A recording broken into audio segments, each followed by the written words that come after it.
aí, tudo bem? Começamos agora o Conversando Evangelho, o estudo semanal do Evangelho segundo o Espiritismo, tradução de Guilherme Ribeiro. O estudo de hoje é o número 20, capítulo 5. Bem-aventurados os aflitos, itens 4 e 5, causas atuais das aflições. Em nome da Casa Virtual Luz Espírita Caville, agradecemos a presença da Michele, do Clóvis, do Ney, do Josimar e da Ana. Convidamos nossa amiga Ana para fazer a prece inicial. Vamos elevar nossos pensamentos a Deus, nosso Pai, Criador, Deus do Universo, para abençoar nossa reunião, nosso estudo de hoje, pedindo o comparecimento dos trabalhadores de Jesus da nossa reunião, nosso estudo para poder nos intuir, nos inspirar, e convidamos Jesus também para ocupar o lugar de honra em nossas vidas e na nossa reunião. Que assim seja.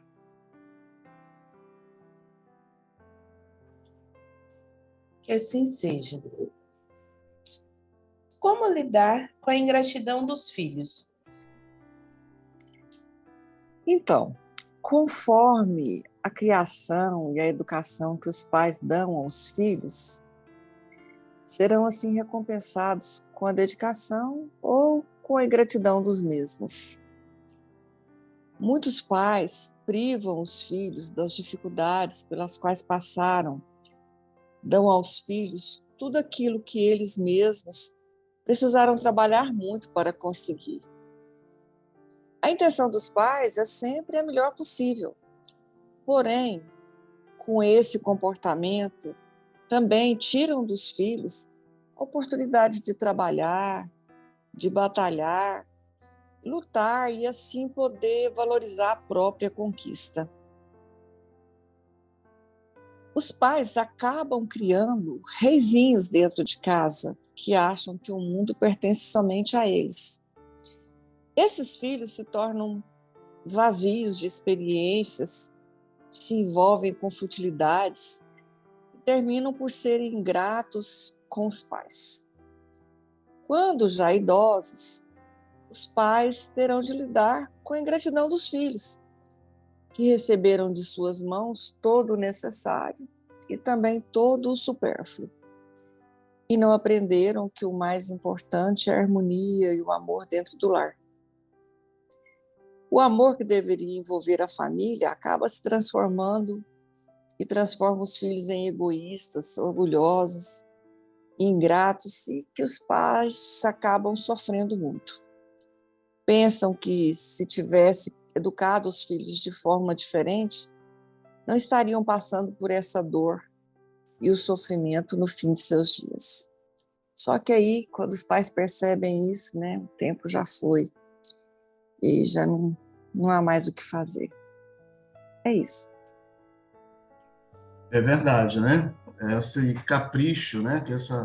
Esse cuidado que os pais têm com os filhos é uma consequência direta da responsabilidade que eles têm, né? A responsabilidade dos pais na verdade, é muito grande, né? Porque se a família é a menor porção é a célula menor da sociedade, né? A sociedade é reflexo da família, e os pais são os responsáveis por formar essa família, né? E transmitir valores morais, valores espirituais até, né? A conduta moral é introduzida pelos pais, embora isso não seja necessariamente, diretamente proporcional ao empenho, né? Muitas vezes nós temos pais que se dedicam à educação dos filhos e, no final das contas, não dá muito certo, né? Isso é mais uma prova também de que nós estamos nesse planeta de passagem. Essa é mais uma etapa que nós estamos cumprindo.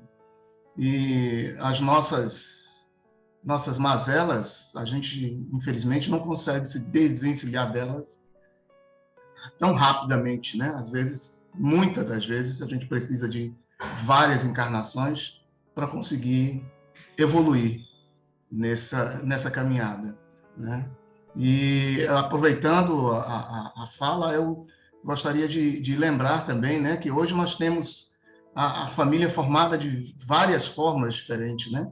Nós temos a família formada só por pais e filhos, só por mãe e filhos, né? Às vezes são famílias formadas por amigos que moram juntos e compartilham do ambiente. Isso também é uma família. E nós devemos nos preocupar também, né? Olhar para essa porção da sociedade que, infelizmente, não se encontra órfã, que são... Hoje a gente tem muitos casais, né? Do mesmo sexo, né? E eles, infelizmente, ainda são incompreendidos, né? Tanto na religião quanto na família. E eu acredito que a gente também deva olhar por eles, né? Para que a gente possa aceitá-los com mais facilidade.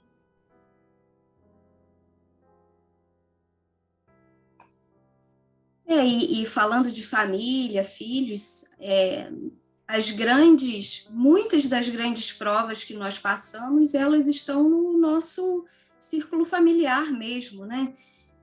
Muitas vezes a gente sofre muito por causa de um filho que, né, está com algum problema ou está nos causando problemas conjugais.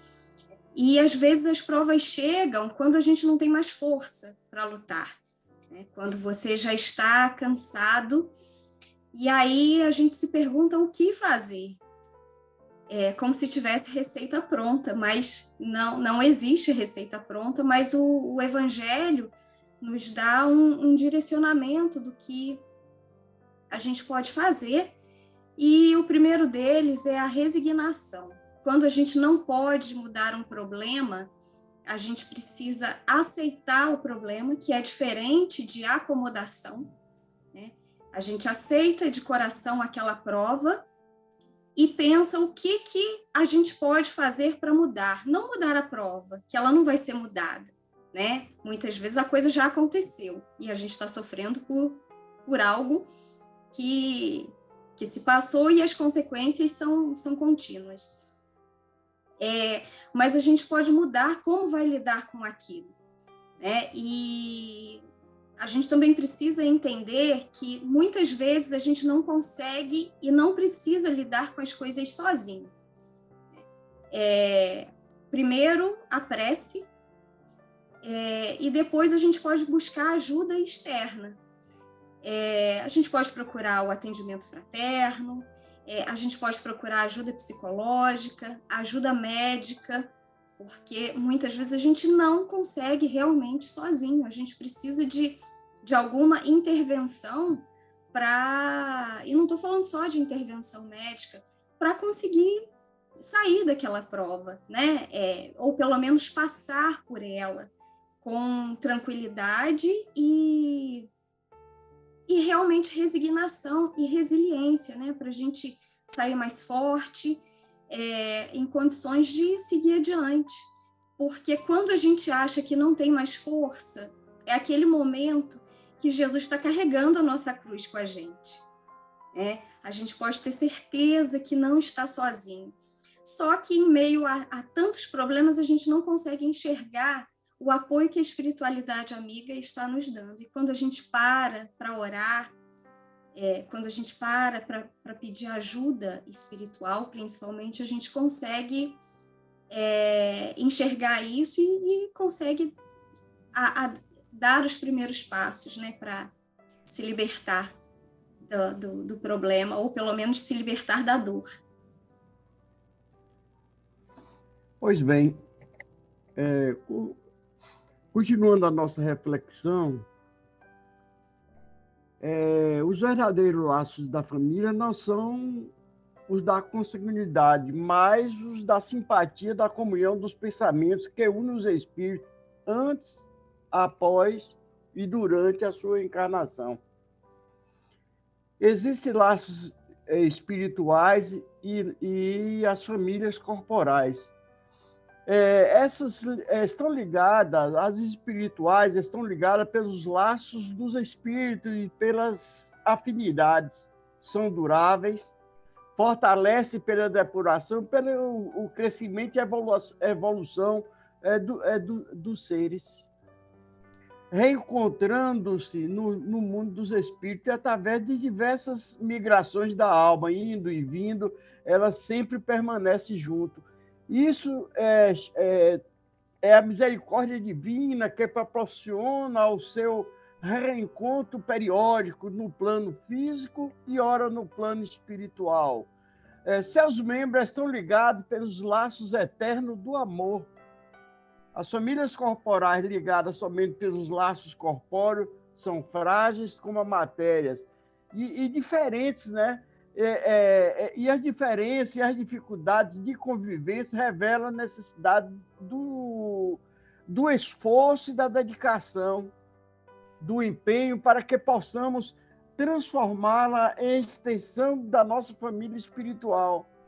Por quê? Porque a obrigação de vivermos com os laços consanguíneos faz com que acabemos desenvolvendo os vínculos de afetividade, certo? Esses entre os espíritos afins e os devedores, que acontecem nos nossos reencontros, nas nossas reencarnações.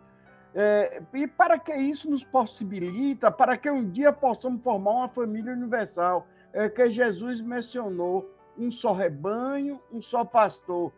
Pois bem, não existe o acaso na criação e os benefícios. Isso quem fala é Joana de Ângeles, no livro Constelação Familiar, certo?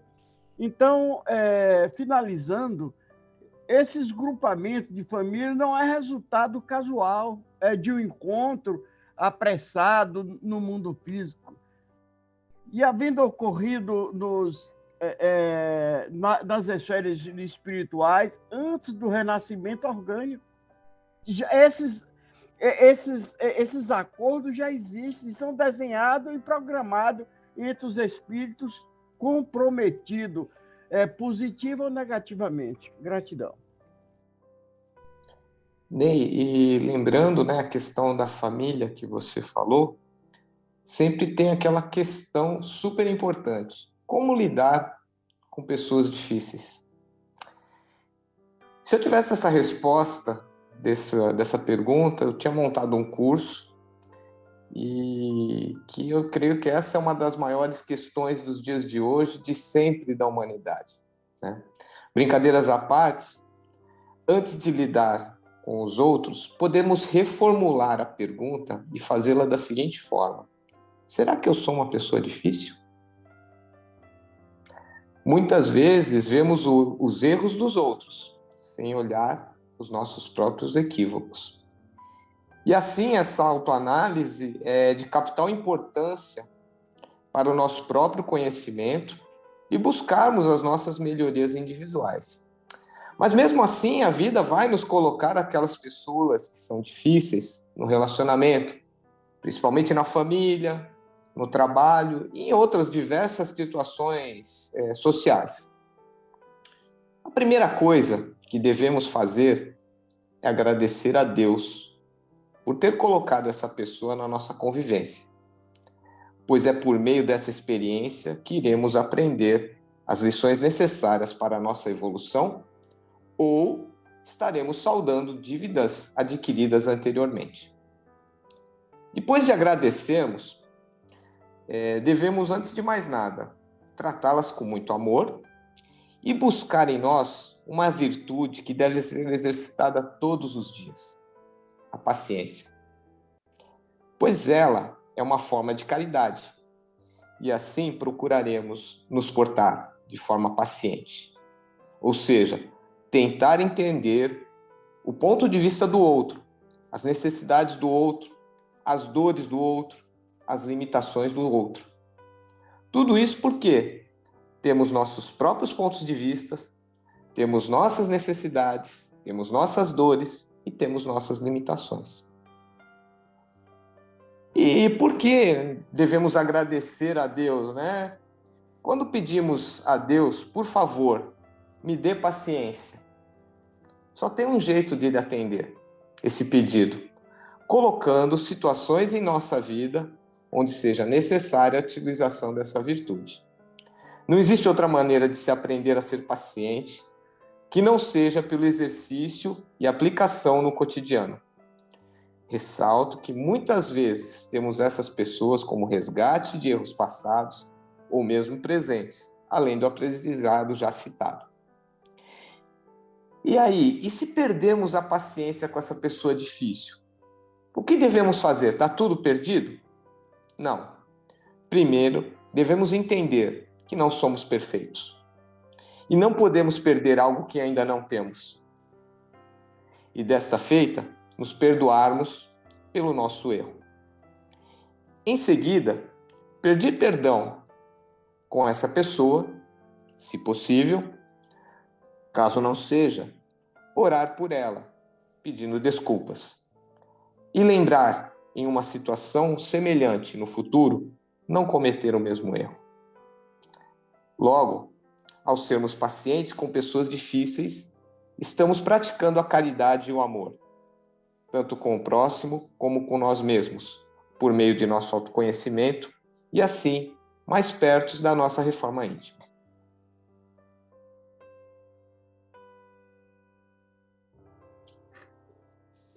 Obrigada pela colaboração de todos no estudo desta noite. Pedimos para o nosso amigo Josimar fazer nossa prece de encerramento. Agradecendo as reflexões de todos, também pela presença de nossos irmãos de luz que nos incluíram, nos trouxeram bons pensamentos para esse momento de reflexão. Nós ainda agradecemos a Jesus pelo apoio e pela permissão de nos encontrarmos para conversarmos a respeito dos seus ensinamentos. Pedimos ainda a Jesus que assista, né, que nos auxilie no nosso autoburilamento, que nós possamos, a cada dia, compreender mais as pessoas do que tentar ser compreendido, né? Como diz a oração de Francisco de Assis. E que nós possamos, no final de cada dia, colher bênçãos dessa caminhada tão que exige tanto de nós, né? Que nós possamos nos desprender, nos libertar desse capricho, desse egoísmo que nos atrasa. Que assim seja. Que assim seja. Tenham todos uma boa semana. E até o próximo estudo. Fiquem com Deus.